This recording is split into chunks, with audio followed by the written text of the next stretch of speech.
Hello everyone, welcome to my channel. This is Revathi Navaluri. నేను 8 years అమ్మాయికి coat model frock కుట్టానని చెప్పాను కదా.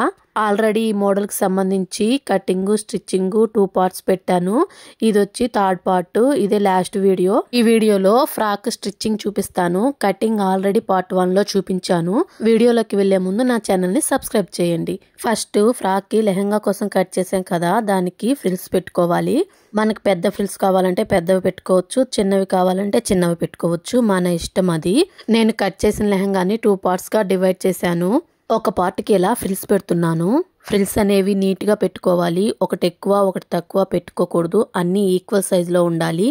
ఫ్రిల్స్ పెట్టిన తర్వాత ఒకసారి టేప్ తోటి మన నడుము సైజుని మెజర్మెంట్ చేసుకోవాలి. ఇది ఒక పార్ట్ మాత్రమే కాబట్టి నడుము సైజులో హాఫ్ ఉంటే సరిపోతుంది. నెక్స్ట్ వచ్చేసి బాడీ పార్ట్. మనం కట్ చేసి పెట్టుకున్న లైనింగ్ పార్ట్ ని మెయిన్ పార్ట్ కి జాయిన్ చేసుకోవాలి. నీట్ గా హెచ్చు తగ్గులు లేకుండా ఈక్వల్ గా పెట్టుకొని జాయిన్ చేసుకోవాలి. లైనింగ్ ని మెయిన్ పార్ట్ కి ఒరిజినల్ సైడ్ అటాచ్ చేసుకోవాలి. నేను స్టిచ్ చేసేది బ్యాక్ పార్ట్.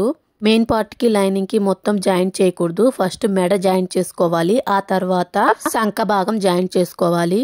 2 sides సంక భాగం అయితే జాయిన్ చేసుకోవాలి. నేను ఈ ఫ్రాక్ 1 side మాత్రమే స్టిచ్చింగ్ చూపిస్తున్నాను. బ్యాక్ సైడ్ కూడా సేమ్ అలానే ఉంటుంది. అంటే front part back part attach చేసుకోవాలి కదా, నేను బ్యాక్ పార్ట్ చూపిస్తున్నాను.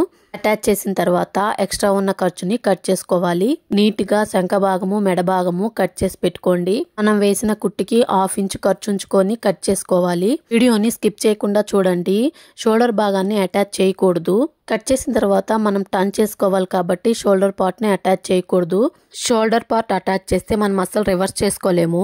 ఈ విధంగా ఖర్చు మొత్తం కట్ చేసిన తర్వాత మనం చిన్న చిన్న ఘాట్లు అయితే పెట్టుకోవాలి. ఇలా ఘాట్లు పెడితే మనం టర్న్ చేసుకున్న తర్వాత రౌండ్ షేప్ నీట్ గా వస్తుంది. మనం ఘాట్లు పెట్టేటప్పుడు మనం వేసుకున్న కుట్టుని టచ్ అవ్వకూడదు, చివరన ఘాట్లు పెట్టుకోవాలి. ఘాట్లు పెట్టిన తర్వాత షోల్డర్ పార్ట్ లో ఎక్స్ట్రా ఉన్న ఖర్చును కూడా కట్ చేసుకోవాలి. నేను బ్యాక్ సైడ్ జిప్ ఏమీ పెట్టట్లేదు, ఎందుకంటే అమ్మాయి సన్నగా ఉంటుంది కాబట్టి జిప్ లేకుండానే పడుతుంది తనకి. సో నేను జిప్ పెట్టట్లేదు. వీడియోలో చూపించిన విధంగా లైనింగ్ ని రివర్స్ చేసుకోవాలి. అప్పుడు మనకి మెయిన్ పార్ట్ ఫ్రంట్ కి వస్తుంది. కొంచెం బొద్దుగా ఉండే వాళ్ళకైతే బ్యాక్ సైడ్ కంపల్సరీగా జిప్ పెట్టుకోవాలి. జిప్ గానీ హుక్స్ గానీ ఏదైనా పెట్టుకోవచ్చు. రివర్స్ చేసిన తర్వాత మొత్తం ప్రాపర్ గా సెట్ చేసుకోవాలి. మెయిన్ పార్ట్ అయితే పైకి వచ్చేసింది చూడండి. ఇప్పుడు రౌండ్ షేప్ నీట్ గా వచ్చేలాగా చేత్తో ఒకసారి హెచ్చు తగ్గులు లేకుండా సెట్ చేసుకోవాలి. నేను వచ్చేసి part 1లో కటింగ్ పెట్టాను, part 2లో కోట్ స్టిచ్చింగ్ పెట్టాను. ఇది part 3. part 3 వచ్చేసి ఫ్రాక్ స్టిచ్చింగ్. వీడియో అప్లోడ్ చేసిన తర్వాత డిస్క్రిప్షన్ లో part 2 part 1 లింక్స్ ఇస్తాను, చెక్అవుట్ చేయండి. ఇప్పుడు మెయిన్ పార్ట్ మీద రౌండ్ గా ఒక కుట్టు వేసుకోండి. కుట్టు కూడా హెచ్చు తగ్గులు లేకుండా నీట్ గా వేసుకోవాలి. ఒక్కటే లెవెల్లో వచ్చేలా వేసుకోవాలి. తర్వాత 2 sides చంక పార్ట్ కూడా ఒక కుట్టు వేసుకోవాలి. చంక పార్ట్కి చివరి భాగంలో ఒక కుట్టు వేసిన తర్వాత దాని పక్కనే మళ్ళీ ఇంకో కుట్టు వేసుకోండి. అది మోడల్ కోసం మాత్రమే, మన ఇష్టం. వేసుకున్నా ఒకటే, వేసుకోకపోయినా ఒకటే, కానీ వేసుకుంటే కుట్టు నీట్ గా ఉంటుంది, చూడడానికి బాగుంటుంది. ఇలా 2 sides స్టిచ్ చేసుకోవాలి. నేను ఈ డ్రెస్ కుట్టి చాలా రోజులైంది, కానీ ఇప్పుడు అప్లోడ్ చేస్తున్నాను. ఆల్రెడీ 2 parts అప్లోడ్ చేశాను. మొత్తం కలిపి ఒకటే వీడియోలో అప్లోడ్ చేద్దాం అనుకుంటే 1/2 hour అబోవే పడుతుంది. సో అందుకని కటింగ్ స్టిచ్చింగ్ సపరేట్ గా అప్లోడ్ చేశాను. వీడియోలో చూపించిన విధంగా 2 sides రెండో కుట్టు కూడా వేసుకోవాలి. కుట్టు వేసేటప్పుడు ఫస్ట్ కుట్టుకి రెండో కుట్టుకి హెచ్చు తగ్గులు లేకుండా ఈక్వల్ గా వేయాలి. అలా వేస్తే మనకి చూడటానికి నీట్ గా ఉంటుంది, ఫినిషింగ్ బాగుంటుంది.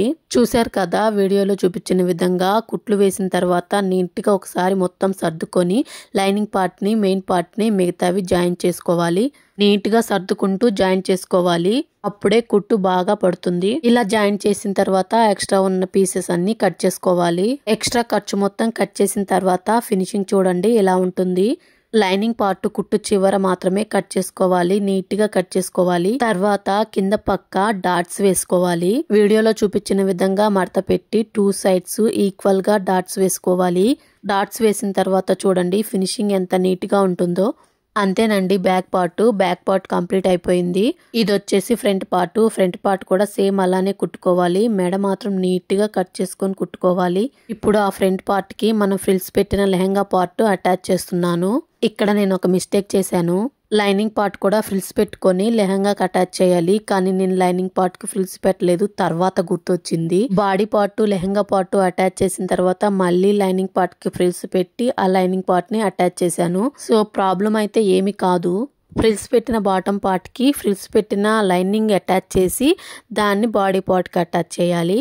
మొత్తం అటాచ్ చేసిన తర్వాత లుక్ ఎలా వస్తుంది. ఇది ఫ్రంట్ పార్ట్ మాత్రమే, బ్యాక్ పార్ట్ వచ్చేసి ఇప్పుడు కుడుతున్నాను.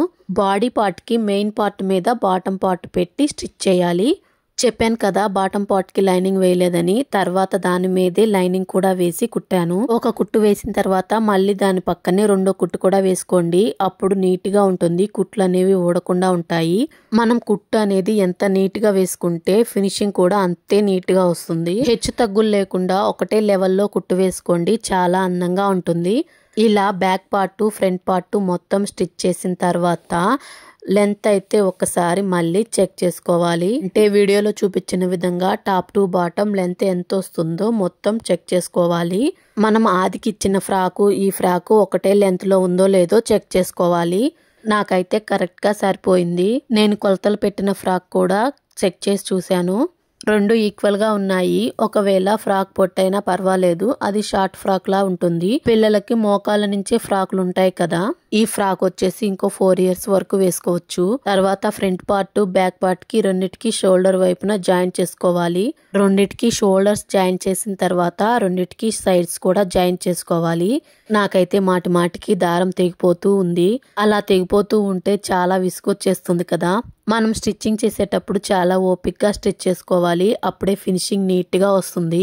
హడావిడిగా స్టిచ్ చేస్తే ఒక్కోసారి అయితే కుట్టు వేయడం కూడా మర్చిపోతూ ఉంటాము. అందుకే నీట్ గా ఒకసారి అన్ని చెక్ చేసుకుంటూ కుట్టుకోవాలి. నాకు షోల్డర్స్ జాయింట్ చేసిన తర్వాత గుర్తొచ్చింది, కింద బాటమ్ పార్ట్ కి ఫ్రిల్స్ పెట్టి లైనింగ్ వేయలేదని చెప్పి. అందుకని మళ్ళీ ఇప్పుడు కుడుతున్నాను. లాస్ట్ లో సైడ్ జాయింట్ చేసేటప్పుడు లైనింగ్ వేయలేదని గుర్తొచ్చింది. అందుకని చెప్పి మళ్ళీ లైనింగ్ కి ఫ్రిల్స్ పెట్టి ఆ బాటమ్ పార్ట్ పైన మళ్ళీ ఒక కుట్టు వేశాను. పర్వాలేదు, బానే వచ్చింది.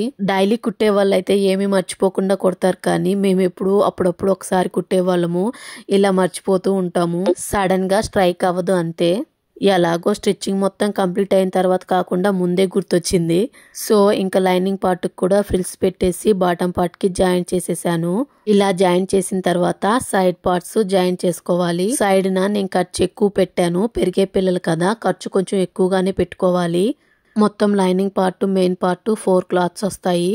ఆ 4 cloths ఈక్వల్ గా పెట్టి సైడ్ జాయింట్ చేసుకోవాలి. బాడీ పార్ట్ కి మాత్రం ఖర్చు ఎక్కువ పెట్టి జాయింట్ చేసుకోవాలి. కింద బాటమ్ పార్ట్ కి కొంచెం ఖర్చు తగ్గించి జాయింట్ చేసుకోవచ్చు. కింద డౌన్ పార్ట్ లో మెయిన్ పార్ట్ కన్నా లైనింగ్ పార్ట్ 1-2 ఇంచులు తక్కువగానే ఉండాలి. లైనింగ్ పార్ట్ మనకు అసలు కనిపించకూడదు. మెయిన్ పార్ట్ కన్నా లైనింగ్ పార్ట్ ఎక్స్ట్రా అస్సలు ఉండకూడదు. లైనింగ్ పార్ట్ చివర కట్ చేసిన పీస్ అయితే మడత పెట్టి కుట్టుకోవాలి. ఇలా సైడ్ జాయింట్ కి 2-3 కుట్లు కంపల్సరీగా వేసుకోవాలి. ఒకవేళ ఫ్రాక్ టైట్ అయితే ఒక కుట్టు ఉప్పు తీసుకుంటే సెట్ అయిపోతుంది. ఒక సైడ్ జాయింట్ చేసిన తర్వాత రెండో వైపుని కూడా సేమ్ అలానే జాయింట్ చేసుకోవాలి. ఇలా 2 జాయింట్స్ కంప్లీట్ అయిన తర్వాత ఫ్రాక్ మొత్తం ఒకసారి రివర్స్ చేసుకోండి. మనకి ఫ్రాక్ అయితే రెడీ అయిపోతుంది. చూడండి, ఫ్రాక్ మొత్తం రివర్స్ చేసిన తర్వాత ఎంత బాగా వచ్చిందో. ఈ ఫ్రాక్ నేను బ్యాక్ కట్టుకోవడానికి థ్రెడ్స్ కూడా పెట్టలేదు, అవి కూడా మర్చిపోయాను. థ్రెడ్స్ పెట్టుకుంటే ఒకవేళ లూజ్ అయితే బ్యాక్ సైడ్ కట్టుకుంటే నీట్ గా ఉంటుంది. సో నేను స్టిచ్ చేసిన ఫ్రాక్ ఫైనల్ అవుట్పుట్ ఇది. చాలా బాగా వచ్చింది కదా. దాని మీద కోట్ జాయింట్ చేస్తే టోటల్ లుక్ అయితే ఇలా ఉంటుంది. చాలా బాగా వచ్చింది ఫ్రాక్. మా తన్వికి ఈ ఫ్రాక్ కొరియర్ చేసేసాను. తను వేసుకొని పిక్స్ కూడా పెట్టింది. చూడండి ఎంత అందంగా ఉందో. సో అంతేనండి ఈ వీడియో. వీడియో నచ్చితే లైక్ చేయండి, షేర్ చేయండి, సబ్స్క్రైబ్ చేసుకోండి. నెక్స్ట్ వీడియోలో కలుద్దాం. బాయ్.